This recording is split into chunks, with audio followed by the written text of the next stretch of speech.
నమస్తే, నేను మీ జర్నలిస్ట్ వసంత్. మొత్తానికి దేశవ్యాప్తంగా ఇప్పుడు ప్రతి ఒక్కరు జిఎస్టీ గురించి మాట్లాడుకుంటున్నారు.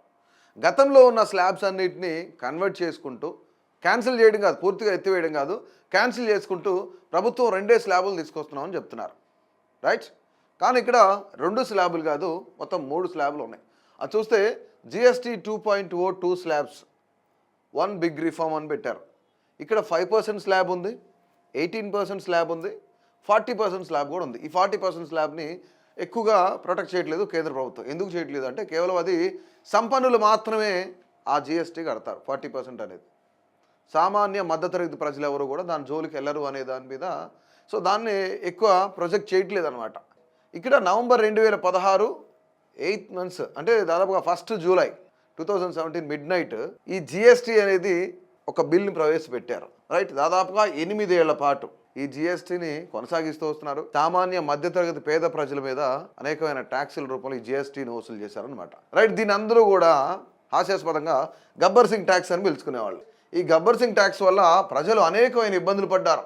గూడ్స్ అండ్ సర్వీస్ ట్యాక్స్ ఏదైతే ఉందో, 1 ఇండియా 1 నేషన్ లేదంటే 1 ఇండియా 1 నేషన్ ట్యాక్స్ అని చెప్పేసి పేరు తీసుకొచ్చి దీన్ని ప్రజలందరూ కూడా గబ్బర్ సింగ్ ట్యాక్స్ అని పిలిచే విధంగా తీసుకొచ్చారనమాట సెంట్రల్ గవర్నమెంట్. ఇక్కడ మనకు ప్రధానంగా ఒక 3 క్వశ్చన్లు. What is the necessary government to this GST reforms after 8 years? ఎందుకు తీసుకొస్తుంది ఇప్పుడే? 8 ఏళ్ల తర్వాత కేంద్ర ప్రభుత్వం ఈ జిఎస్టీ స్లాబ్స్ ను ఎందుకు చేంజ్ చేయాలని చూస్తుంది? ఎందుకు జిఎస్టీ రిఫార్మ్స్ తీసుకొస్తున్నారు అంటే బికాస్ దగ్గరలో ఉన్న బీహార్ ఎలక్షన్స్, అలాగే west Bengal election. Bihar elections లో ఒకవేళ నితీష్ కుమార్ కనుక ఓడిపోతే సెంట్రల్ గవర్నమెంట్ పడిపోయే ఛాన్స్ ఉంది. ఎందుకంటే చంద్రబాబు నాయుడు గురించి మనందరికీ తెలిసిన విషయం. ఆయన ఏ విధంగా చేంజ్ చేయగలుగుతాడు, ఎలా ఫ్లిప్ చేయగలుగుతాడు దేన్నైనా అనేది ఒకసారి ఆలోచించుకోవచ్చు. మనం ముఖ్యంగా బీహార్ ప్రజల్ని అట్రాక్ట్ చేయడానికి మేము ఏదో పన్నులు ఎత్తేస్తున్నాం, ఎడ్యుకేషన్కి హెల్త్కి పూర్తిగా జీరో చేస్తున్నాం అని ఇప్పుడు కేంద్ర ప్రభుత్వం చెప్తుంది. GST 2.0 is the good for poor and middle class families. నిజంగానే ఈ జిఎస్టీ 2.0 అనేది సామాన్య ప్రజలకి, మిడిల్ క్లాస్ పీపుల్కి, పేదవాళ్ళకి ఇది నిజంగానే ఎంతవరకు మంచి చేస్తుంది, ఎంతవరకు దీనివల్ల ఉపయోగం ఉందనేది మనం చూద్దాం. ఈ జిఎస్టీ 2.0 అనేది చాలా మంచిది, పేద ప్రజలకు అండగా ఉంటుందని చెప్తున్నారు. అంటే దీనికన్నా ముందుగా వచ్చిన 2.1 ఈజ్ టూ బ్యాడ్. రైట్?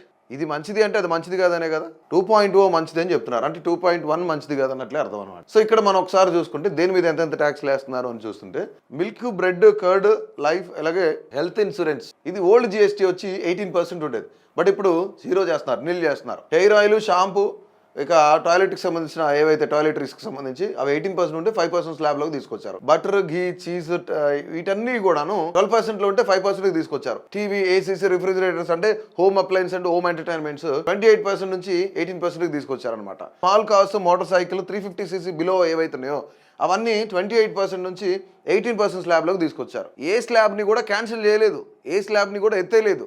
కాకపోతే అందులో నుంచి ఇందులో కన్వర్ట్ చేశారు అంతే.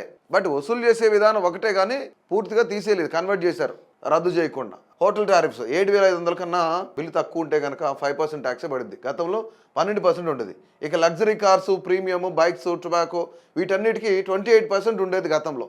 దీని ఇప్పుడు 40% చేసింది. తర్వాత ఏదైతే సిన్ గుడ్స్ ఉన్నాయో, షుగర్ కానీ, బెవరేజ్ కానీ ఇవన్నీ కూడాను 28% ఉంటే ఇది 40% చేశారనమాట. ఇవన్నీ సిన్ గుడ్స్ అని చెప్పుకోవచ్చు.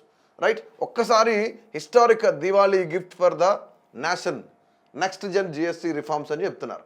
ఇది ఎంతవరకు పేద ప్రజలకి ఉపయోగపడుతుంది అంటే ఒకసారి మనం చూద్దాం.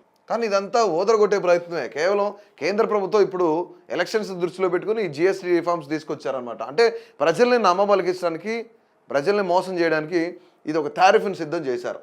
హెయిర్ ఆయిల్, షాంపూ, టూత్పేస్ట్, టాయిలెట్కి సంబంధించిన సోప్ బార్, అలాగే టూత్ బ్రషెస్, సేవింగ్ క్రీమ్ వీటన్నిటిని 18% నుంచి 5% తీసుకొచ్చారు. ఇవన్నీ సేవ్ బిగ్ ఆన్ డైలీ ఎసెన్షియల్లోకి చూస్తే బటర్, ఘీ, చీజ్, డైరీ స్ప్రెడ్స్కి సంబంధించి, ఏవైతే పాల ఉత్పత్తులకు సంబంధించి 12% నుంచి 5% తీసుకొచ్చారు.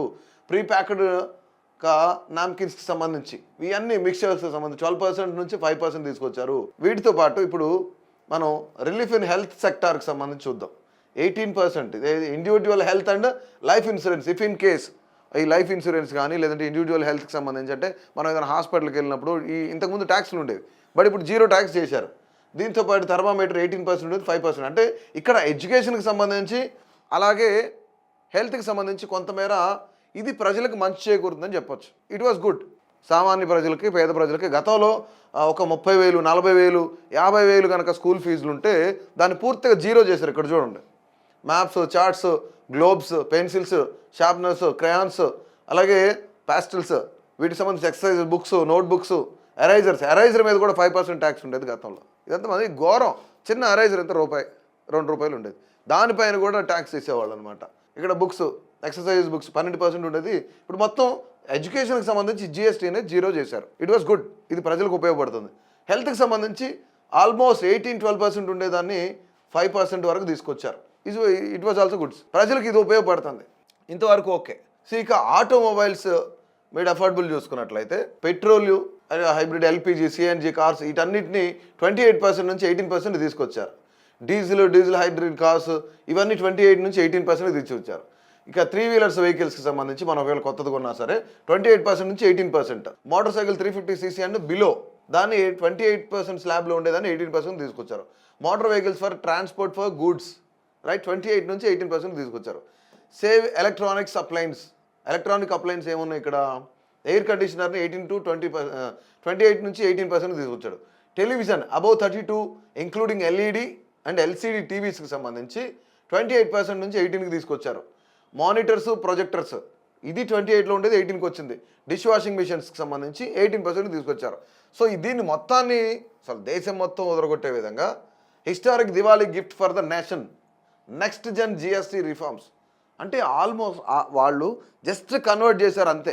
ఎక్కడా కూడా దీన్ని పూర్తిగా ఈ స్లాబ్ని ఎత్తేయలేదు, పూర్తిగా దీన్ని జీరో చేయలేదు. ఒక ఎడ్యుకేషన్కి సంబంధించి మాత్రమే జీరో చేశారు రైట్. అది ప్రజలకు ఉపయోగపడుతుంది. గతంలో ఉన్న 4 స్లాబ్స్ ఏవైతేనో ఆ 4 స్లాబ్స్ని 2 స్లాబ్స్గా కన్వర్ట్ చేశారు. కానీ ఇక్కడ ఈ త్రీ స్లాబ్స్ అనేవి మనకు క్లియర్గా అర్థమవుతుంది. అంటే సెంటర్ ప్లస్ స్టేట్ బడ్జెట్కి సంబంధించి మనం చూస్తే 80 లక్షల కోట్ల బడ్జెట్ ఉంటుంది సెంట్రల్, అలాగే స్టేట్కి సంబంధించిన ప్రతి మన బడ్జెట్ ప్రైస్ పెట్టేదాన్ని 80 లక్షల కోట్లు. కానీ ఇందులో కేవలం ఎంతంట జిఎస్టీలో నష్టపోయేది ప్రభుత్వం అంటే 48,000 crores మాత్రం, 48,000 కోట్లు మాత్రమే. అంటే దాదాపుగా ఇక్కడ 0.72 ఆ రేంజ్లో అనమాట. అంటే బిలో 1% మాత్రమే ప్రభుత్వానికి నష్టం కలుగుతుంది. కానీ ఇక సామాన్య ప్రజలకు ఎక్కడ తగ్గుతుందంటే ఎడ్యుకేషన్, హెల్త్లో మాత్రం తప్ప మిగతా వాటన్నిటిలో యాజ్ యూజువల్ జిఎస్టీ. బట్ ఇది పెద్ద దివాళీ బొనాంజా లాగా సెంట్రల్ గవర్నమెంట్ ఈరోజు చెప్తుంది. 2018లో ఒక 25 కంపెనీస్ మీద ఒక రీసెర్చ్ అనేది చేశారనమాట.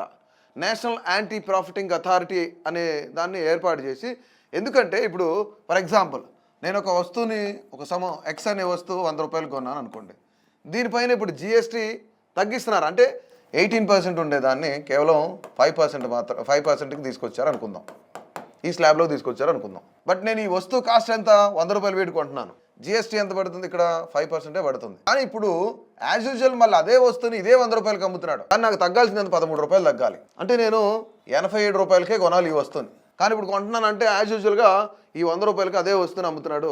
నేను అక్కడ జిఎస్టీ వల్ల నాకు ఉపయోగం ఏం లేదు. ₹87 కొనాల్సిన వస్తువుని ₹100కే కొంటున్నాను.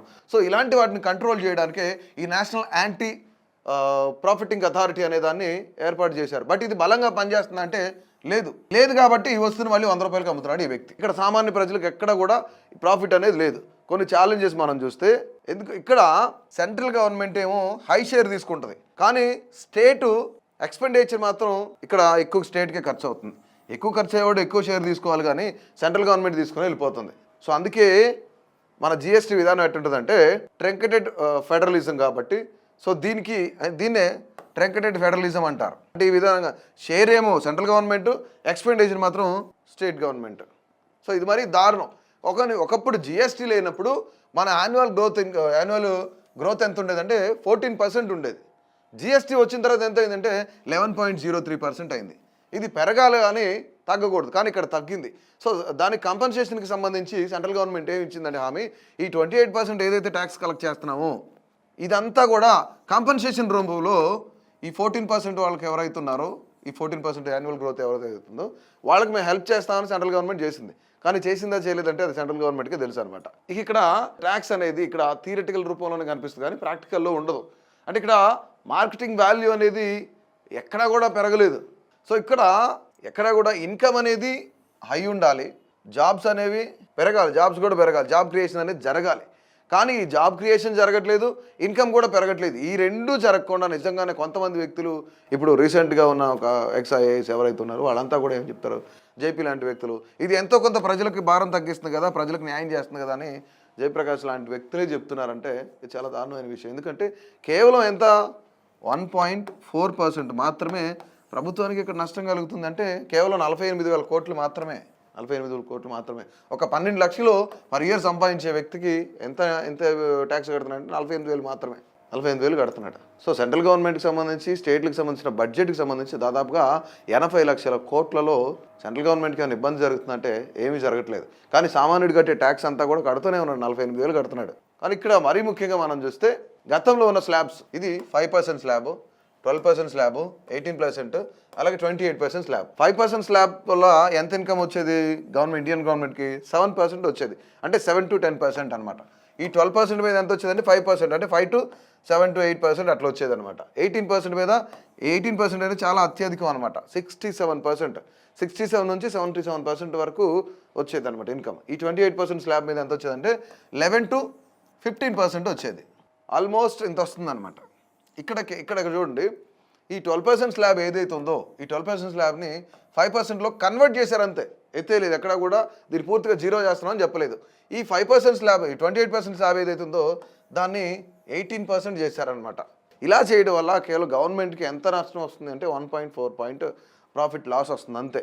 ఎక్కడ కూడా ప్రభుత్వం చాలా పెద్ద మొత్తంలో నష్టపోయినట్లు ఎక్కడ కనిపించట్లేదు. ఇప్పుడు ఓవరాల్గా అసలు ఇక్కడ ఏంటంటే మనకు కావాల్సింది ఏంటి, ఇక్కడ జాబ్ క్రియేషన్ అనేది డెఫినెట్లీ జరగాలి.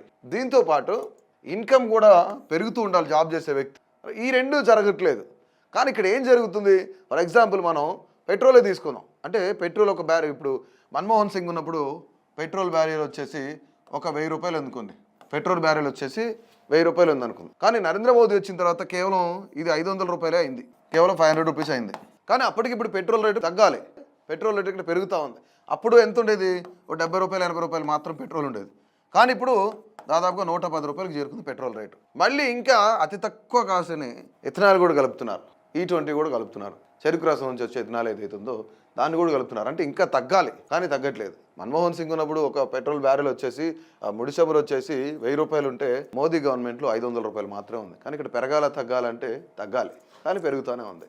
అంటే ఈ పెట్రోల్ ఇలాంటి వాటి మీద తగ్గించకుండా మేము కొత్త రిఫార్మ్స్ తీసుకొస్తున్నాం, జిఎస్టీ రిఫార్మ్స్ తీసుకొస్తున్నాం, ప్రజలందరికీ ఇది బాగా అసలు బ్లాక్ బాస్టర్ బొనాంజా అన్నట్టు మాట్లాడుతున్నారు అనమాట. ఇక్కడ ఏమి ఇచ్చారు, historic Diwali gift for the next Jan GST reforms అని చెప్తున్నారు. సో ప్రజలందరూ కూడా ఒకసారి ఆలోచించుకోవాలి. కేవలం ఎన్నికల కోసం రాజకీయ పార్టీలు కానీ రాజకీయ నాయకులు కానీ వీళ్ళంతా ఎన్నికల కోసమే కొన్ని హామీలు ఇస్తూ ఉంటారు, కొన్ని మ్యాజిక్లు చేస్తూ ఉంటారు. కానీ ఎంతవరకు ఈరోజు సామాన్యుడు లాభపడుతున్నాడు, ఎంతవరకు ఈ జిఎస్టీ వల్ల ఉపయోగపడుతుంది అనేది ప్రతి ఒక్కరు కూడా తెలుసుకోవాలి, ఆలోచించుకోవాలి. ఈ జిఎస్టీ గురించి మీ యొక్క అభిప్రాయాన్ని అయితే తప్పకుండా తెలియజేయండి. కేవలం ఇది ఎన్నికల స్టంటే అని చాలామంది విశ్లేషకులు చెప్తున్నారు. నిజంగానే ఎన్నికల స్టంటా కాదనేది మనం ఇప్పుడు చూసాం. సో ప్రతి ఒక్కరు కూడా మీ యొక్క అభిప్రాయాన్ని తెలియజేయండి.